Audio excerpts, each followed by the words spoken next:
उत्तर प्रदेश में तो जंगल राज है, उस पर क्या सुनना चाहते हो मुझसे कि मैं मुख्यमंत्री जो तानाशाही रवैये के अब जो मन में आ रहा कर रहे हैं उस पर पीठ थपथपाऊं।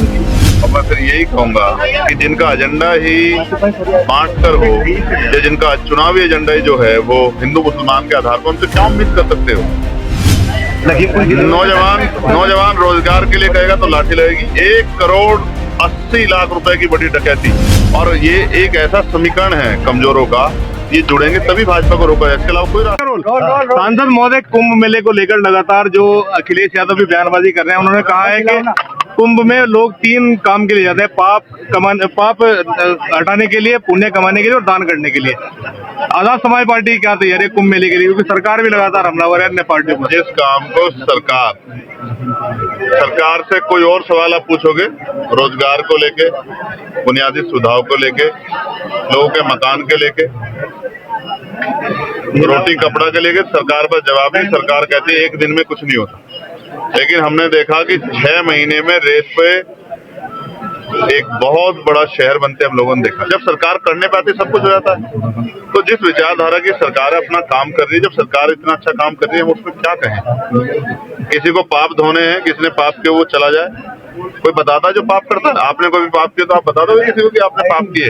मेरा ये कहना है, हम इस देश में उन लोगों के लिए रोटी कपड़ा मकान बुनियादी सुविधा और सम्मान की लड़ाई लड़ रहे हैं जिनको हजारों साल तक जाति धर्म संप्रदाय के नाम पर अपमानित किया गया। और जहां एडमिनिस्ट्रेशन, कई बार मीडिया, पुलिस और जुडिशरी भी एक तरफा खड़ी दिखाई देती है, उन कमजोर वर्गों की लड़ाई हम लोग लड़ने काम करें जिनको आजादी के इतने दिनों बाद भी इज्जत की जिंदगी नहीं मिली। संभल में हिंसा हुई थी 1978 में, उसकी फाइल दोबारा खोली जा रही है 47 साल के बाद। क्या कहेंगे इस पर? 7 दिन में रिपोर्ट मांगी है सरकार ने, लगातार मंदिर मठ खोजों का अभियान चलाया जा रहा है, क्या कहेंगे इस पर? और मैं फिर यही कहूंगा कि जिनका एजेंडा ही बांट कर हो या जिनका चुनावी एजेंडा ही जो है वो हिंदू मुसलमान के आधार पर, उनसे क्या उम्मीद कर सकते हो।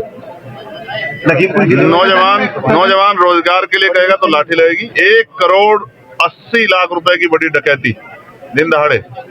यही मुजफ्फरनगर में मैं गया था, पीट के मार दिया सनी को। बागपत के नौजवान को 3 साल न्याय नहीं मिला, उसने जाके पार्लियामेंट के सामने आग लगा ली। और अभी मौर्य जी को पुलिस ने पीट के मार दिया। क्या सुनना चाहते हो मुझसे? उत्तर प्रदेश में तो जंगल राज है, उस पर क्या सुनना चाहते हो मुझसे कि मैं मुख्यमंत्री जो तानाशाही रवैये के अब जो मन में आ रहा कर रहे हैं उस पर पीठ थपथपाऊं उनकी, या सच बताऊं दिल्ली कि उत्तर प्रदेश में मेरे जैसा आदमी जिसने गोली खाई है, क्या कह सकते हैं किसकी जान कब कहाँ चली जाए। सदन में बात रखना चाहते हैं आपको जो है पूरा समय नहीं मिल पाता, उसका कारण क्या है सर? आप मजलूम की आवाज है सर, आप पूछ के बताओ। मैं तो अपनी कोशिश करता हूँ कि मौका मिल जाए। दिल्ली चुनाव में आजाद समाज पार्टी का क्या स्टैंड है? मजबूती से लड़ रही है। दिल्ली की स्टेट की टीम ने जो तय किया है। कितनी सीटों पर लड़ा जाएगा? मैं अभी आज नहीं कह सकता, लेकिन मैं ये बता रहा हूँ कि लड़ रही है, क्योंकि कल मेरी बात हुई थी। हम मिल्कीपुर भी लड़ रहे हैं और हम लोग दिल्ली का चुनाव भी लड़ रहे हैं। 2027 के लिए क्या स्टैंड है? आजम खान से नजदीकियां कहीं ना कहीं मुश्किलें बढ़ा रही हैं और लोगों की। किसी को परेशानी है किस बात? ऐसा नहीं होना चाहिए। अगर अच्छे लोग मिलकर लड़ेंगे तो इससे फायदा होगा। और ये एक ऐसा समीकरण है कमजोरों का, ये जुड़ेंगे तभी भाजपा को रोका है, इसके अलावा कोई रास्ता नहीं है। लगभग कितने सीटों पर चुनाव लड़ेंगे आजाद समाज पार्टी? मिल्कीपुर में तो एक ही उस पर है, तो मिल्कीपुर का लड़ने, फिर जिला पंचायत लड़ने, तो उसके बाद बताएंगे। ठीक है।